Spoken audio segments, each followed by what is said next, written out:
Une piqûre, ou plutôt une brûlure légère. La lame de soleil a glissé entre les persiennes mal jointes et touche ma joue. J'ouvre à demi les yeux. Un rayon s'est teinté de rouge, l'autre de bleu, en traversant les carreaux épais de la fenêtre entrebâillée. Il colore le couvre-lit tricoté au crochet. Je saute sur mes pieds, je pousse les volets. Devant moi, la mer est lisse, vide, calme, avec la montagne embrumée du Chénois sur le côté. Trop tard, les chalutiers sont sûrement déjà rentrés. Je voulais les prendre en photo avec l'appareil reçu hier soir pour mon anniversaire. Ma première photo.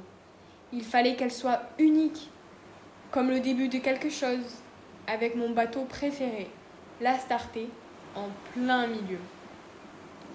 Vu de ma fenêtre, ce matin est parfait, sans le livreur de bar de glace qui gâche mon boulevard lorsqu'il s'assied sur la balustrade pour fumer sa cigarette, sans la vieille femme qui prend son bain de bonne heure et enfonce ses grands pieds dans mon sable tout frais de la nuit. Il n'y a personne, sauf le signe léger d'un petit nuage dans le ciel. Mais cela ne durera pas.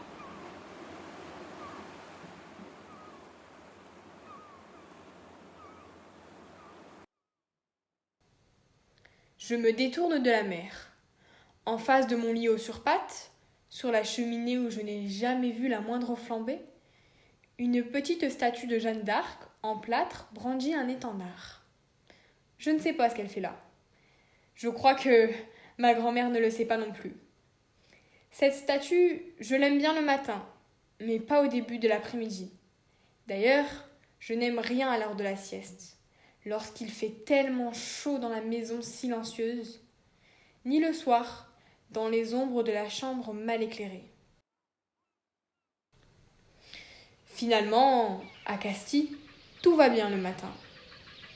Le roucoulement frais des tourterelles dans la volière, la pompe qui grince, les bords du seau qui heurtent le bord du bassin et les rasades d'eau jetées sur les dalles de terre cuite. Au bout du couloir sombre, on entre dans une lumière verte d'aquarium. Le jour y est filtré par les feuilles épaisses de la tonnelle qui couvrent la grande cour et l'allée qui conduit à la mer. Ainsi, au-dessus de nos têtes, la vigne, dont le poids des grappes atteint parfois le kilo, prépare la vendange gourmande de septembre. Elle nous donne en abondance le dessert des tablées familiales, les grains de raisin dont on se régale, au passage. Elle fait l'émerveillement des visiteurs et la fierté de mon grand-père, qui taille et sulfate pourtant au hasard.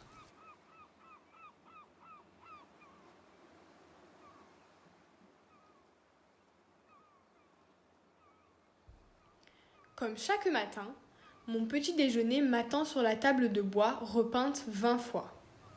La maison vit et respire. Ma grand-mère y règne de janvier à décembre. Levée dès 4 heures du matin ou à peine plus tard, selon la saison pour se mettre en cuisine, elle est là, lourde et lente, sur ses grosses jambes douloureuses.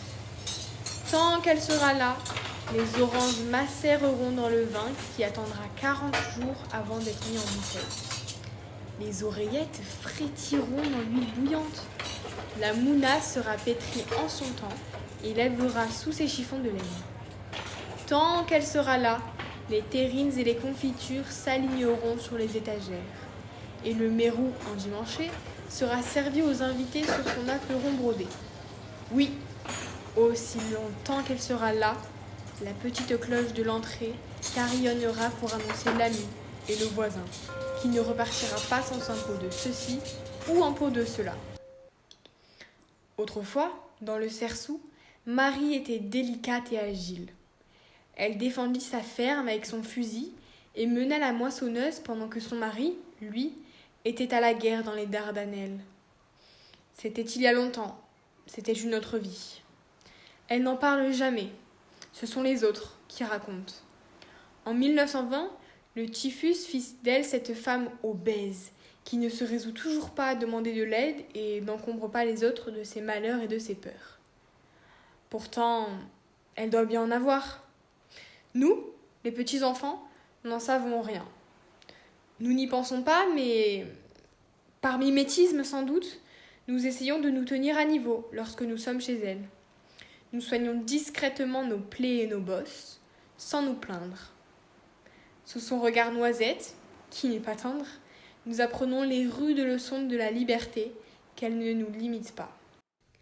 Le café au lait avalé, j'enfile mes sandales en plastique qui protègent des oursins et la bouée autour de la taille, il me reste à traverser la rue, le boulevard, la large plage qui est tiède le matin mais brûlante à midi. Je rejoins les autres. Nous crions en nous jetant dans la mer. Nous formons des équipes pour nager, plonger, traquer les poulpes au fond des trous creusés dans les mattes. Ces roches plates qui, pourtant loin du rivage, affleurent à la surface de l'eau, jusqu'à ce que mon grand-père nous fasse signe du haut du boulevard. Il faut rentrer sans délai. La porte du jardin à peine ouverte, nous recevons le jet d'eau froide du tuyau d'arrosage qui nous fait hurler de rire et de colère, car il ne ménage pas nos coups de soleil.